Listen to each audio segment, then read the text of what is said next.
Bab 4. Calon suami menyebalkan. Yongki yang ingin buru-buru pulang merasa kesal dengan keributan di jalan.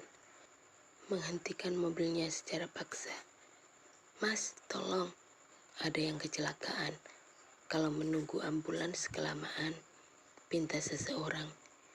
Yongki turun dari mobil.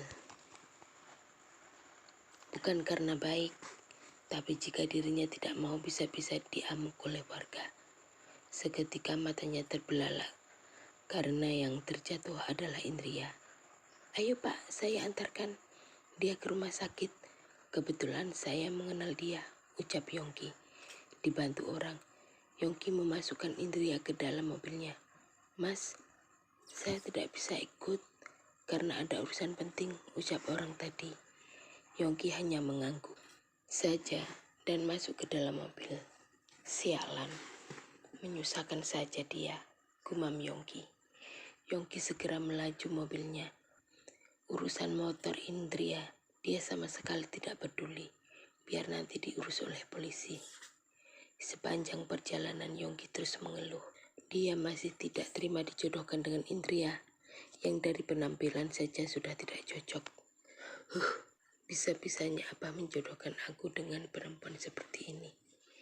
Dia memakai cadar pasti karena jelek, duga Yongki. Dalam bayangannya, Indria pasti memiliki hidung yang pesek atau kulit belang seperti zebra, bahkan bibir doer seperti sapi. Segala pikiran buruk melayang-layang dalam bayangannya, membuat Yongki bergidik merinding. Atau jangan-jangan seluruh tubuhnya penuh panu. Gumam Yongki lagi. Yongki berpikir, jika gadis yang cantik pasti akan memamerkan keindahannya untuk menarik lelaki. Walaupun memakai jilbab, tapi tetap berhias seperti gadis pada umumnya. Tetapi Indria benar-benar tertutup rapat, dan hanya terlihat kedua matanya saja. Itu pun juga ditutupi dengan kacamata. Kakinya memakai kaos kaki, dan tangannya juga memakai kaos tangan. Makanya Yongki sama sekali tidak punya niat untuk melihat wajah Indria. Setelah sampai di rumah sakit, Yongki meninggalkannya. Begitu saja, hanya kecelakaan ringan, pasti bisa pulang sendiri nanti, gumam Yongki. Apalagi sore ini dia ada acara dengan teman alumni semasa kuliah di luar negeri. Dia ingin pulang, mandi, dan tentunya berganti pakaian yang bagus agar tidak merasa rendah diri. Dan setelah itu, baru menjemput pacarnya untuk dibawa ke salon terlebih dahulu agar terlihat cantik. Demi Sinta, memang Yongki habis banyak. Dari perawatan kuku, rambut, dan wajah, menghabiskan biaya yang mahal. Tetapi Yongki tidak merasa menyesal, sebab hasilnya memang memuaskan. Setiap kali dirinya ada pertemuan dengan teman-temannya, pasti akan dipuji, sebab memiliki pasangan yang begitu cantik dan mulus. Sesampainya di rumah, Yongki langsung bergegas mandi. Tetapi baru saja selesai memakai baju, kedua orang tuanya langsung menggedor pintu. "Yongki, ayo kita segera ke rumah sakit. Indria kecelakaan," ucap Gozali. "Bah, kalian berangkat dulu, nanti aku susul," jawab Yongki beralasan. "Abah tidak percaya padamu. Ayo batalkan acaramu dan ikut bersama kami," bentak Gozali tegas. Yongki membuka pintu kamar dan marah. "Abah, aku ini ada acara penting. Lagian Indria hanya luka ringan saja. Tadi yang mengantarkan dia ke rumah sakit juga aku," sela Yongki cemberut. "Astagfirullah, jadi kamu sudah tahu duluan, malah tidak bilang pada kami. Nah, dia itu adalah calon istri kamu. Kalau bukan kita yang menjaga, lalu siapa lagi? Dia itu sudah yatim piatu," sergah Gozali hilang kesabaran. "Dia itu sudah bukan anak kecil lagi, Abah. Belum juga menjadi istri, kenapa aku harus repot-repot?" balas Yongki kesal. "Kamu kira jika dulu Abah tidak dibantu oleh abahnya Indria, kamu masih bisa hidup enak? Bisa sekolah sampai tinggi di luar negeri, bisa memberikan kamu modal sampai kamu kesuksesan ini," sindir Gozali. Yongki terdiam. Jika sudah seperti itu, dirinya tidak bisa berkutik. Bahkan, aku antar ke sana, tapi aku tidak bisa lama-lama, karena memang ada acara. Jawab Yongki mengalah. Yongki tahu, jika setelah menikah kedua orang tuanya akan selalu berada dalam pihak Indria. Makanya nanti dia ingin tinggal mandiri saja. Jika hanya berdua dengan Indria, dia bisa bebas membawa Sinta pulang. Toh, Indria juga tidak keberatan dirinya yang memiliki kekasih lain. Indria, jika kamu masih kekeh menikah denganku, kira-kira kamu sanggup bertahan berapa lama? Gumam Yongki menyeringai. Yongki marah sekali. Tadi pagi dia sudah ke rumah sakit bersama kedua orang tuanya yang siang ini dipaksa lagi hanya sekedar untuk mengantarkan buah-buahan. Padahal dia ingin sekali makan siang bersama kekasihnya. Tetapi, walau hati ngedumel, dia tidak berani melawan perintah kedua orang tua. Sesampainya di rumah sakit, Yongki langsung saja masuk tanpa mengucapkan salam. Dan kebetulan di sana sudah ada Firman dan Zahra. Mas Yongki, ada apa? Tanya Indria heran. Ini aku disuruh umiku membawakan buah, jawab Yongki.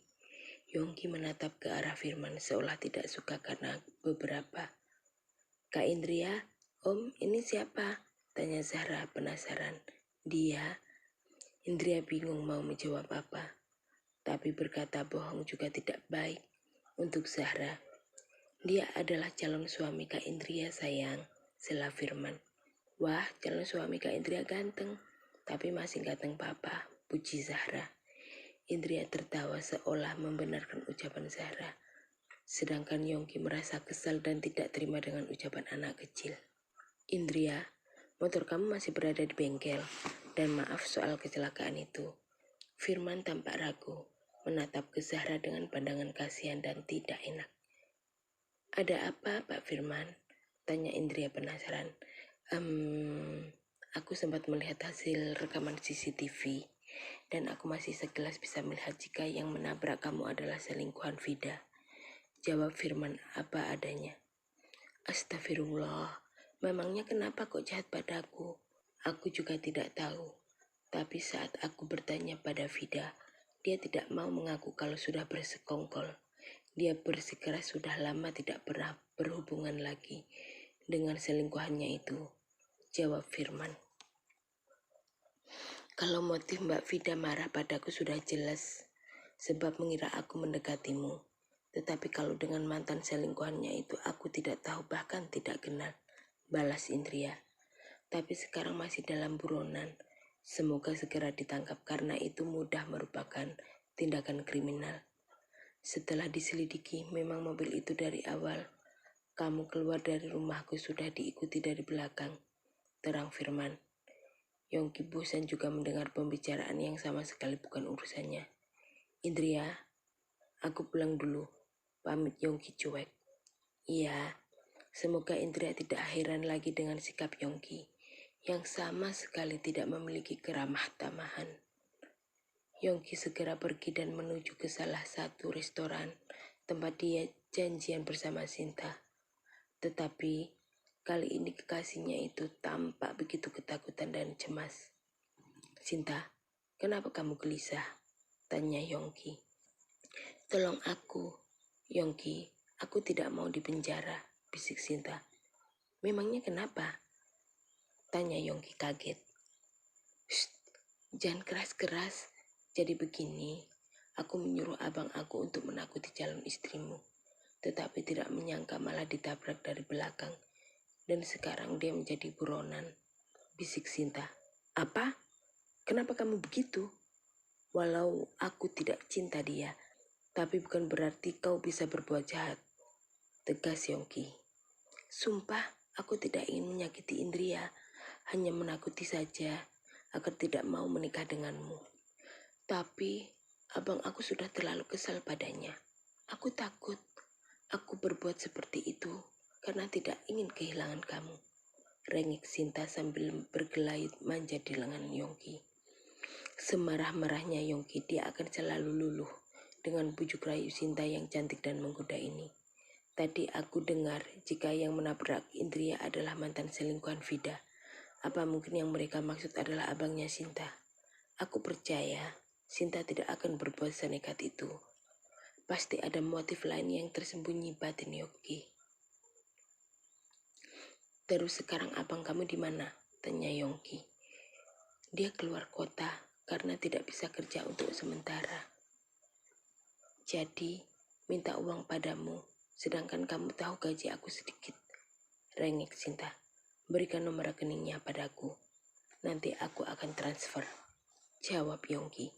Ah, terima kasih. Kamu memang kekasih terbaik. Puji Sinta mengecup pipi kiri Yongki. Saat itu Yongki tidak sadar jika ada salah satu tetangga Indria yang juga tengah makan di sana. Saat tadi Sinta mengecup pipinya, secara kebetulan juga direkam lalu diberikan pada Gusali, karena mereka memang saling mengenal.